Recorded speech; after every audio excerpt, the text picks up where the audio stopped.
Hello guys, welcome back to another video. तो guys, इस video में हम लोग अवंटेल के टेक्निकल्स के बारे में डिस्कस करने वाले हैं। अवंटेल सिर्फ और सिर्फ बीएससी में लिस्टेड कंपनी है। तो यहाँ पे हम लोग आ चुके हैं बीएससी के डेली चार्ट पे। तो गाइस, सबसे पहले हम लोग ये समझते हैं कि कंपनी में अभी चल क्या रहा है। तो गाइस, कंपनी अभी अपनी 200 की मूविंग एवरेज से ऊपर ट्रेड कर रही है। मतलब कंपनी अभी ऑफिशियली अप ट्रेंड में है। एंड अगर देखा जाए तो हाल ही में ही इस कंपनी की इस रेंज की ब्रेकआउट भी हुई है। तो ऐसे में जिन लोगों की भी होल्डिंग इस कंपनी में ऑलरेडी है, उन लोगों को मैं यही सजेस्ट करूंगा कि अगर ये कंपनी बाई चांस अपनी 200 की मूविंग एवरेज से स्लिप कर जाती है तो सिंपली आप लोगों को अपनी पोजीशन से एग्जिट कर लेना है। एंड ये मैं इसीलिए सजेस्ट कर रहा हूँ क्योंकि 200 की मूविंग एवरेज से स्लिप करते ही ये कंपनी ऑफिशियली डाउन ट्रेंड में चली जाएगी।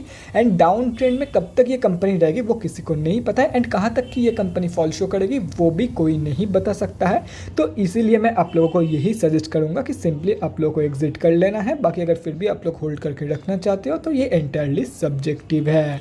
तो गाइज, अभी अगर फ्रेश एंट्रीज के बारे में डिस्कस करें तो सबसे पहले हम लोग स्विंग ट्रेडर्स के बारे में बात करते हैं। तो गाइज, यहाँ पे आप लोग देख सकते हो एक रेंज की ब्रेकआउट ऑलरेडी हो चुकी है। यहाँ पे ब्रेकआउट तो कंपनी ने दे दिया है, लेकिन कंपनी रिट्रेसमेंट के बाद अपनी लास्ट हाई को मतलब प्रॉपरली रिट्रेसमेंट कंपनी ने यहाँ पे नहीं दिया है। तो हो सकता है कि ये एक फेक आउट हो जाए, या तो फिर अगर रिट्रेसमेंट कंपनी देती है तो रिट्रेसमेंट के बाद आप लोग 363 रुपीज़ के टारगेट के लिए एक बहुत ही बढ़िया स्विंग ट्रेड प्लान कर सकते हो।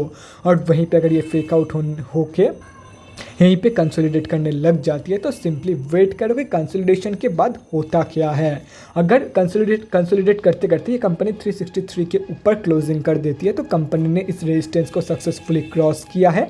इसकी कंफर्मेशन के बाद आप लोग एक बहुत ही बढ़िया ट्रेड प्लान कर सकते हो for the target of 500 rupees. And आप लोगों का स्टॉप लॉस रहेगा अप्रॉक्सीमेटली 330 रुपये से लेकर 340 रुपये के बीच में।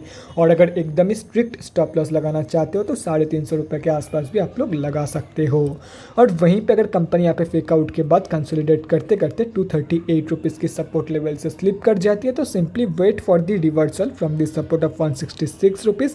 तो जब कंपनी ऐसे रिवर्सल शो करेगी तब रिवर्सल के कंफर्मेशन के बाद आप लोग एक बहुत ही बढ़िया स्विंग ट्रेड प्लान कर सकते हो for the first target of 238 rupees.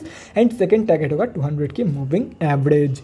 And आप लोगों का स्टॉप लॉस होगा अप्रॉक्सीमेटली 130 रुपये से लेकर 140 रुपये के बीच में। अगर स्ट्रिक्ट लगाना चाहते हो, एकदम ही स्ट्रिक्ट लगाना चाहते हो तो 155 तक मैक्सिमम आप लोग लगा सकते हो, लेकिन 155 के ऊपर मत लगाना।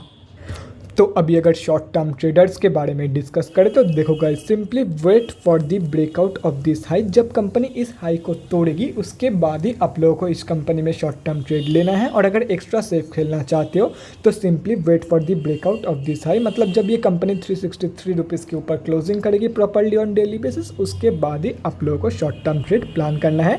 और अगर आप लोग यहाँ तक वेट नहीं करना चाहते हो तो एटलीस्ट ये हाई टूटने दो। एंड ये मैं इसीलिए बोल रहा हूँ क्योंकि हो सकता है कि कंपनी यहाँ पे कंसोलिडेट करते करते अपनी 200 मूविंग एवरेज के नीचे क्लोजिंग कर दे। तो इसी चीज़ से बचाने के लिए मैं आप लोगों को यही सजेस्ट कर रहा हूँ कि एक हाई एटलीस्ट टूटने दो, उसके बाद ही शॉर्ट टर्म ट्रेड प्लान करना। बाकी अगर ज़्यादा सेफ खेलना चाहते हो तो इसके ऊपर सिंपली इसके ऊपर क्लोजिंग होने दो, उसके बाद एंट्री लेना। और रही बात लॉन्ग टर्म इन्वेस्टर्स की, तो देखो गाइस, अगर आप लोग लॉन्ग टर्म के लिए किसी भी कंपनी में पैसा लगा रहे हो, मतलब आप लोगों का भरोसा उस कंपनी के ऊपर है कि ये कंपनी मुझे आगे चल के बहुत ही बढ़िया पैसा कमा के देगी, तो ऐसे में जितना सस्ते में वो कंपनी आप लोगों को मिल जाए उतना ही आप लोगों के लिए एंड आप लोगों के फ्यूचर रिटर्न्स के लिए बढ़िया होगा।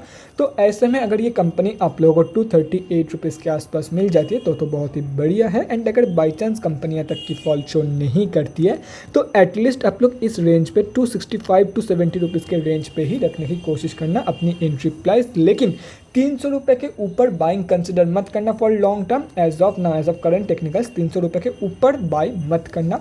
265 टू 70 के आसपास ही रखने की कोशिश करना। बाकी अगर 238 के आसपास मिल जाती है तो बहुत ही बढ़िया है आप लोगों के लिए। तो guys, that's it for this video. सारे के सारे इंपॉर्टेंट लेवल्स आप लोगों के सामने हैं। तो अगर आप लोग चाहते हो तो स्क्रीनशॉट लेके रख सकते हो, कहीं पे नोट डाउन करना चाहते हो तो वो भी आप लोग कर सकते हो। तो guys, that's it for this video. अगले वीडियो में मिलते हैं गाइज। Thanks for watching. और गाइज, अगर आप लोगों के मन में कोई भी डाउट या क्वेरी रहती है स्टॉक मार्केट या किसी भी स्टॉक से रिलेटेड तो कमेंट सेक्शन में कमेंट करके मुझसे पूछ सकते हो, या तो फिर मेरे मेरे इंस्टाग्राम का लिंक आप लोगों को डिस्क्रिप्शन बॉक्स में मिल जाएगा, जाके वहाँ पर भी मुझे डीएम कर सकते हो for an one on one conversation. Thanks again for watching guys, bye guys, and definitely guys stay safe.